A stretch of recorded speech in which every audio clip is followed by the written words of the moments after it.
How did you make it out here? Hi, envoy! Ah, the Grot. Look what they've done to Paradis.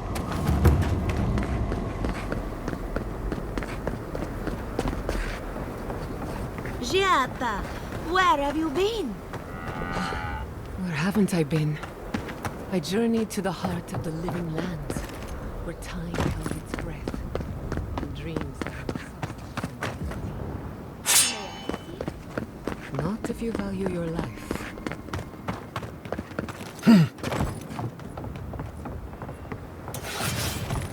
Envoy? Is it really you? Mihala told us you went into some place called the Garden to seek a god? When you didn't return, we took you for dead.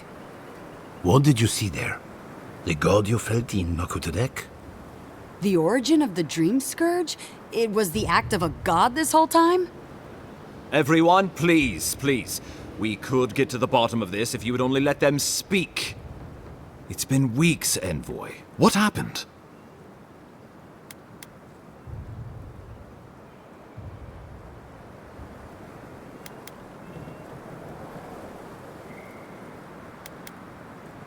Sapadal was responsible for the Dream Scourge. Their rage, their confusion, their fear. But the plague isn't over. Dream Thralls still litter Shatterscarp. There won't be any new infections. We've put a stop to that for good. Unfortunately, there's little we can do for those already in the grip of the Dream Scourge. We can give them comfort, nothing more. This will be a process. The Dream Scourge was never going to simply go away overnight. I suppose it stands to reason. I found that a quick fix is often anything but. What of this god, then? What does it mean that you freed them?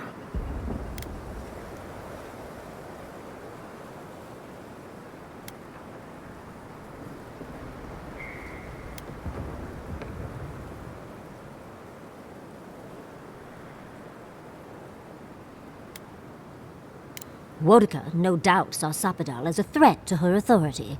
So, she killed the godless and imprisoned their god. I assume it is this god we have to thank for the roots tearing apart Paradis? They erupted from the earth the moment those bastards stood up their first siege tower. Nakutadek was riven with those things, not to mention what they did to the land. We saw similar destruction at Nakukubel. If these roots and the Dream Scourge are the work of a god, and the gods thought it best to imprison this god, how could you let such a creature go free?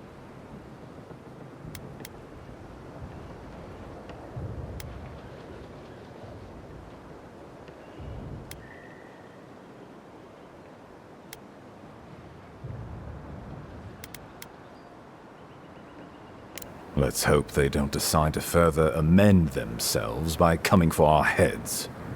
It was Adir's arrival that disturbed Sapadal. We'll have nothing to fear from this god once we expel you from our lands. Sapadal's power ravaged my people. I don't know that I can ever trust it. Keeping watch over Sapadal was a sacred task Nandru gave us when he left. For that reason alone, my wardens owe them their allegiance. Well, whatever happens, I suppose we can't put the godling back in the bottle now. But come, we have more pressing matters to attend to. The Steel Garrote have attacked Paradis. Inquisitor Ludwine has already joined the battle. She must have traveled like the wind to get here so fast. You did. I kicked her corpse when you weren't looking. Just to be sure. Well, she's seen better days, but you wouldn't know it judging by how she fights. Ludwine's plowed through the militia like a knife through warm butter. All right, let's keep the similes to ourselves.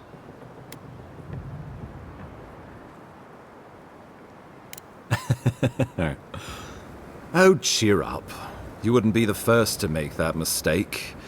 Might not be the last either, depending on how things go. So long as her passion for Wodika lives, so too will her spirit.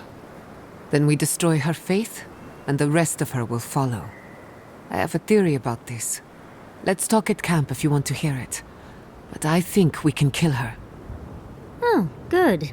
That will be easy.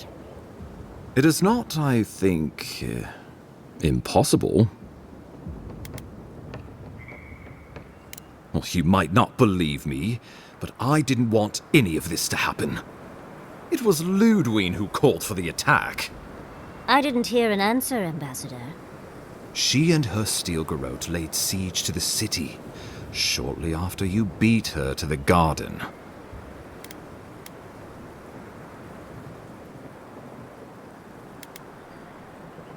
Well, that's been a point of debate. We can't agree on how to stand against the steel garrote, nor who should lead the effort. Nobody wants to risk their people at the front. So you let the Paradis militia go it alone?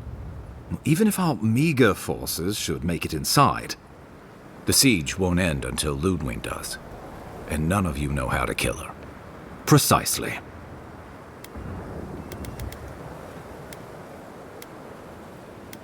Ludwig has sent a message to the Emperor informing him of her attack.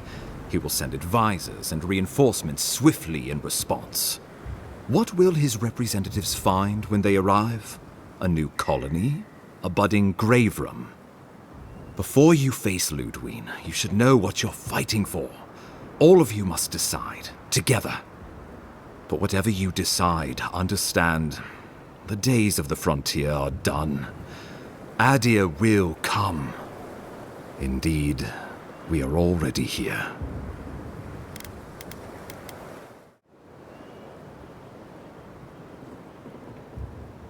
A fine compromise.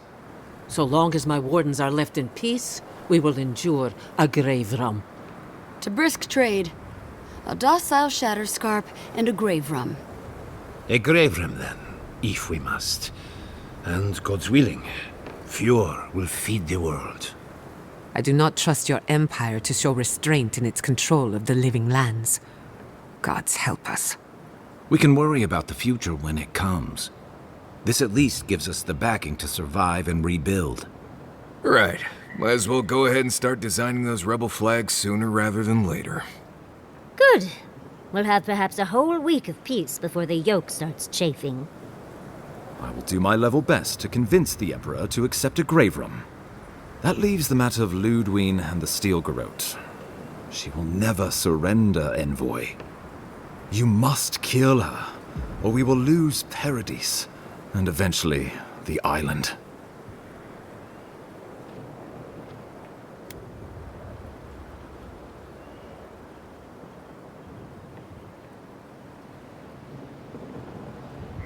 Whatever happens to the living lands, at least I can kill Ludwig. I'll take that over nothing. She better say her goodbyes while she can. I'm proud to fight at your side, Envoy. One last time. Let's get to work then. We've got a walking corpse to bury. The Paradis militia will be at your back. Give her no quarter. The future waits for you. Thank you for deserving it. Now, go and teach the Steel Garrote a lesson they will never forget. Show them that the living lands will not be broken across Vodka's knee. We will send reinforcements to help you reclaim the Eastern Gate. From there, work your way to the main plaza. May all the gods of Eora and the living lands protect you. Let's take back the city. Whatever happens tomorrow, the Steel Garrote can only make it worse. Let's go free a city, shall we?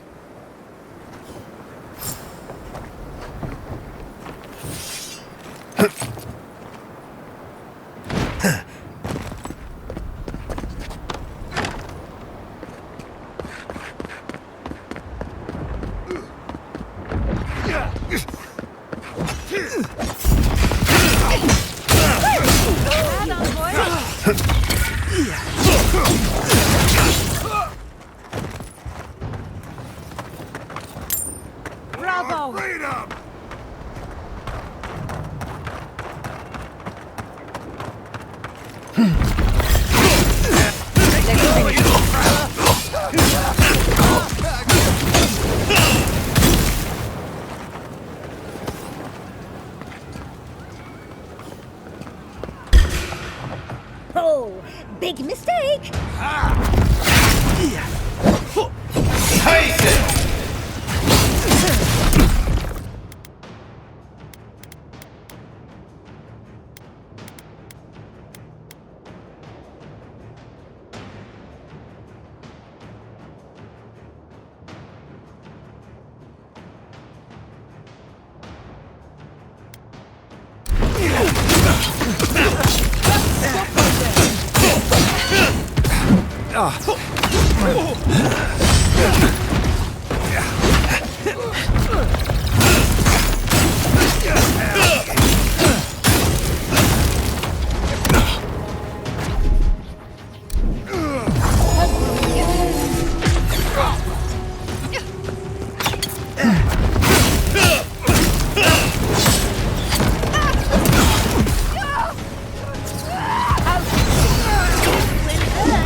Take a moment, people.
Don't worry about the eastern gate.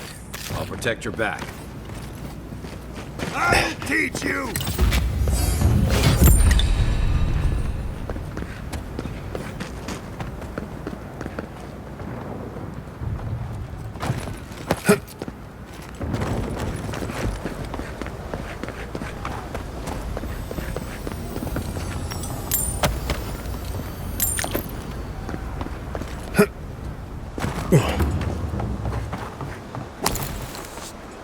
Lead the way. Quiet.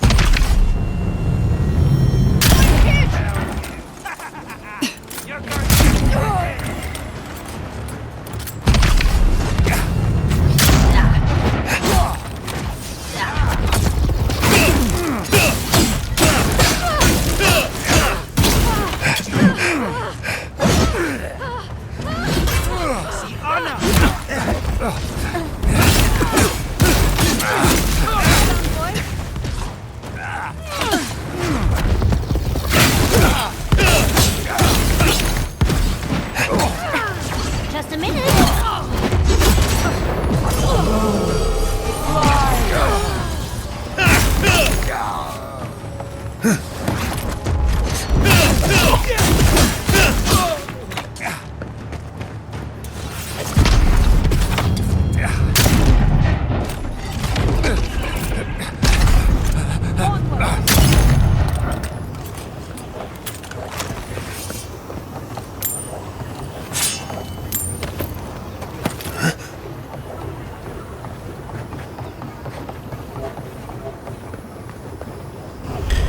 Stop right!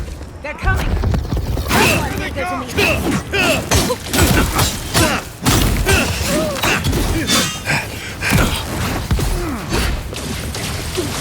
I need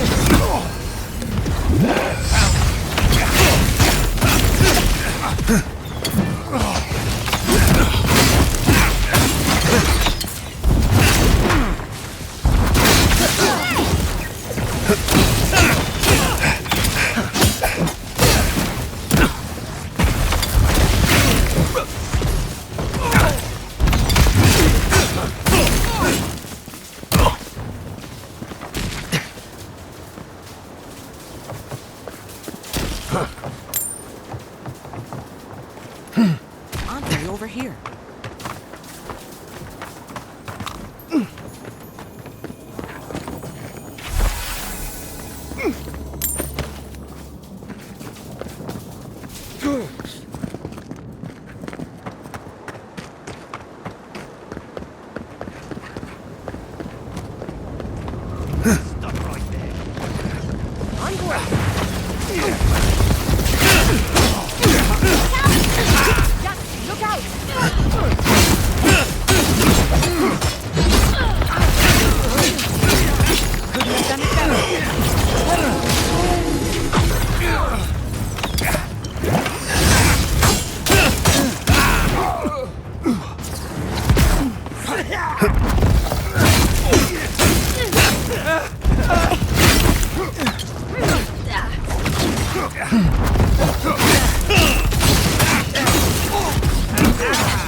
Monica demands your submission.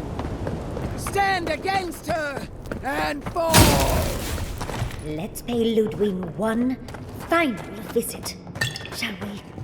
Let's make sure she stays dead this time. All right, dearie? There you are. So, you survived the garden. Did you come all this way just to try your luck again? To kill me more efficiently than last time?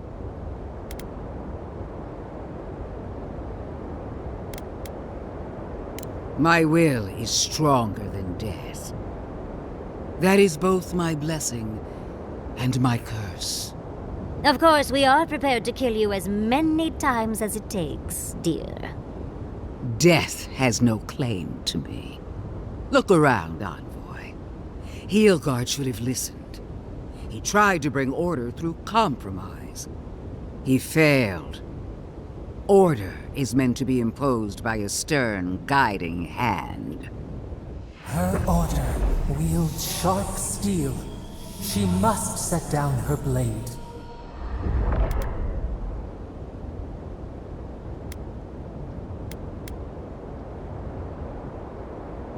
Gladly. Why prolong the inevitable? Farewell, Envoy.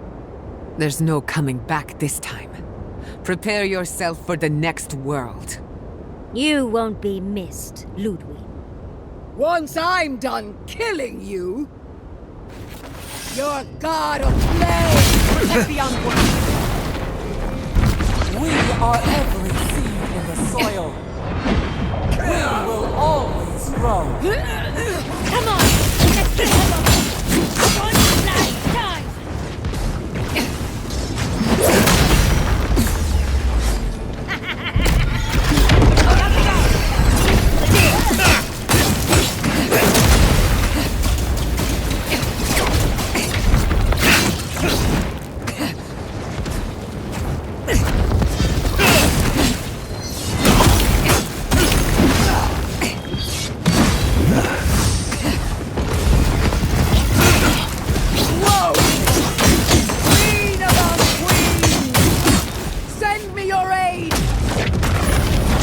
Boudica is done with you, Ludwig.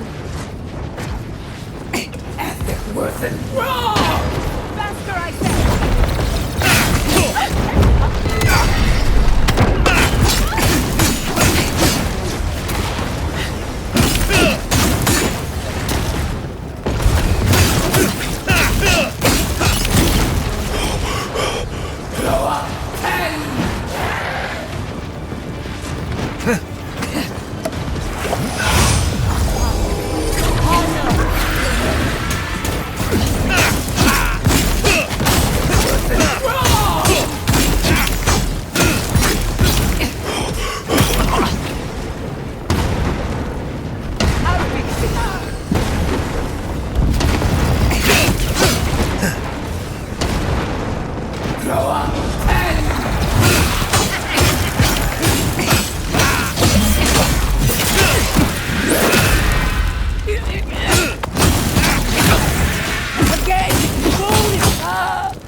Help me!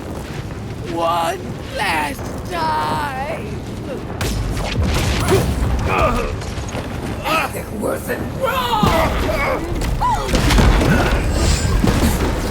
Go up and... He's ahead. Quick as the fuck! What's left?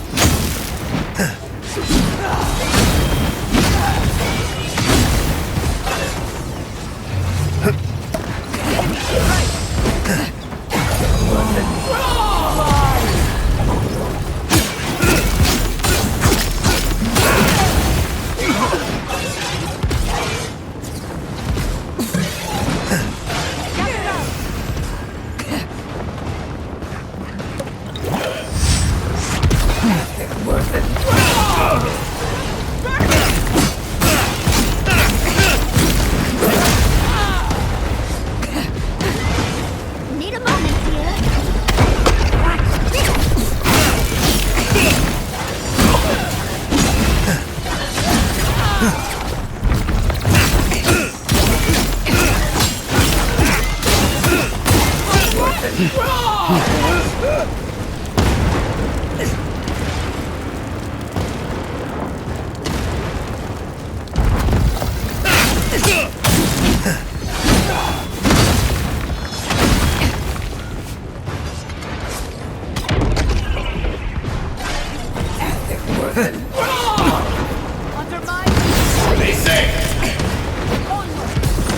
Patience, dearie.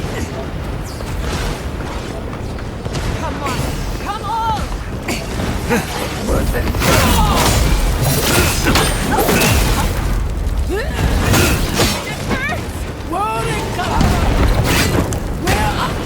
No!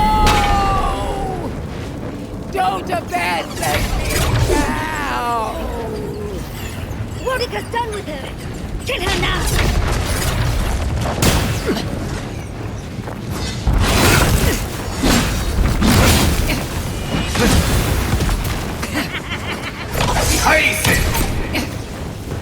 He's ahead.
Wherever Ludwig is now, she must be seething.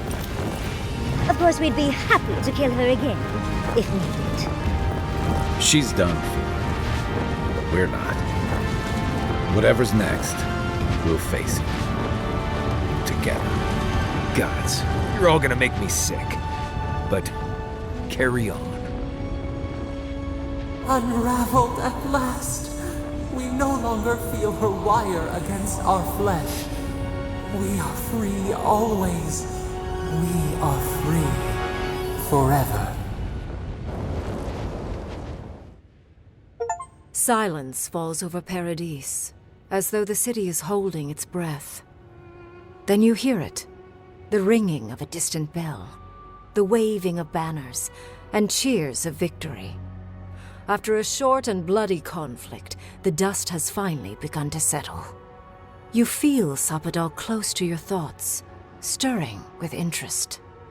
The god of the living lands is observing this moment, unfettered by confusion or fear. For the first time in centuries, they understand. The Paradis militia rallies to you, the outsider who defended them in their hour of need. Whatever happens next, you have won their confidence. You take a moment to reflect on the calm.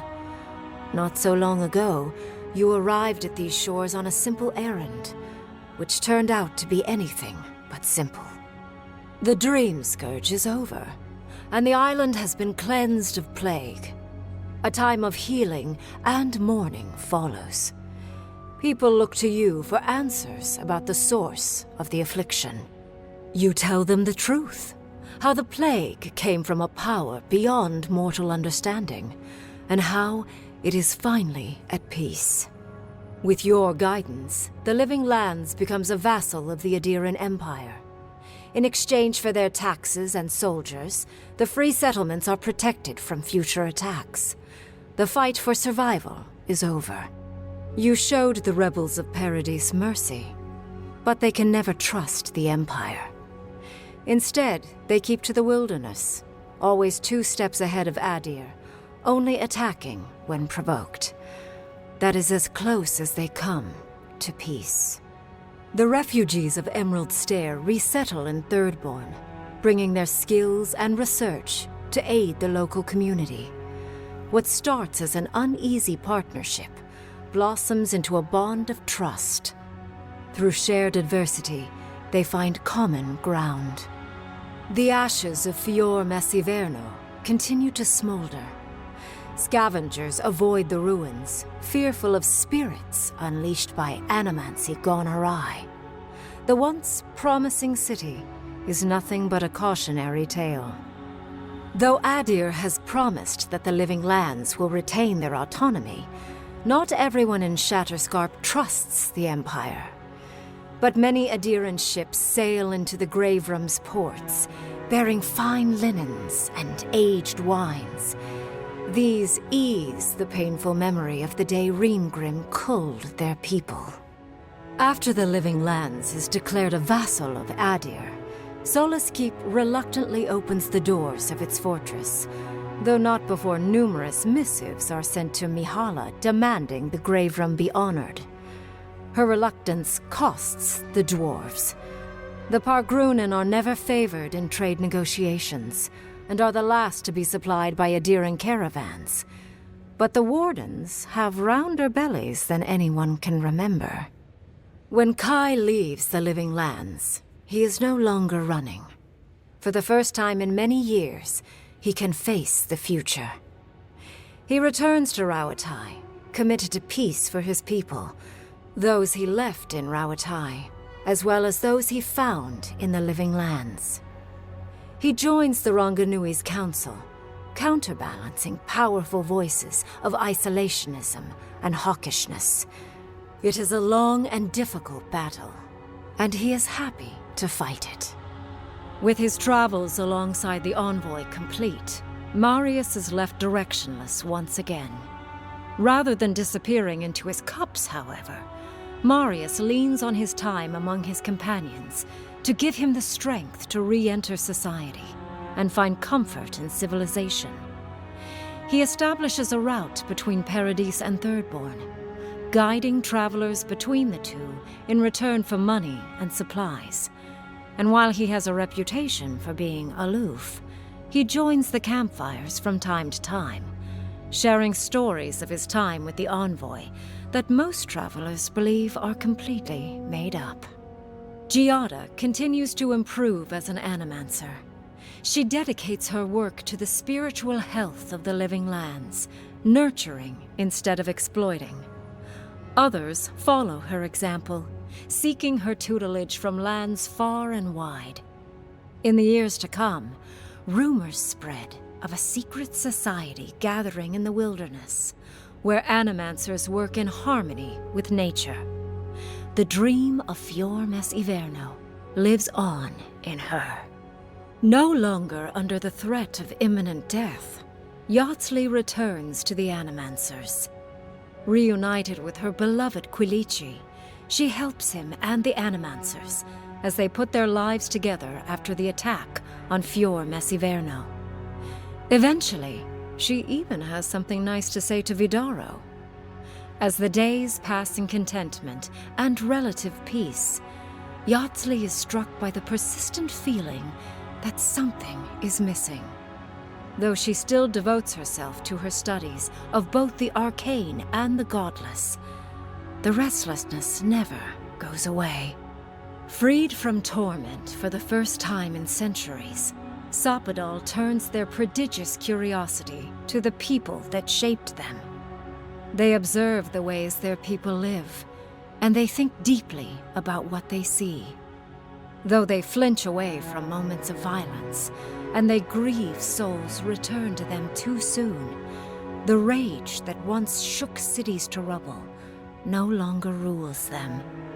Instead, they come to you with questions. They want to understand.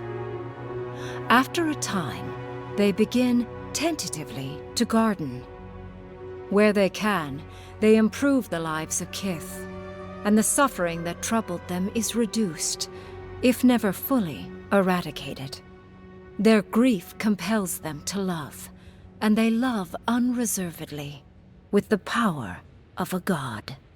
Sapadal pours a fragment of their power into the statue they claimed from the temple of Aethys. Newly embodied, they roam the living lands and learn to experience the world as Kith do. Their first attempts at locomotion are clumsy, and a stand of innocent trees is violently returned to the wheel. But as their confidence grows, so does their grace. Soon, they are bounding across the plains of eastern Dawnshore, leaping the river gorge in Emerald Stair, scaling the shark's teeth of Shatterscarp, and fearlessly wading into the Tusk's acid sea. When they break, they come to you to put them back together, and in time, they learn to fix themselves. They wander far afield. You see less of them, but they are never far from your thoughts.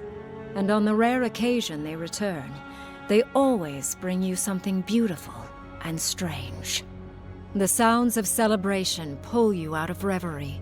Many are waiting to greet you with open arms. You take a moment to catch your breath and savor it, because everything is about to change.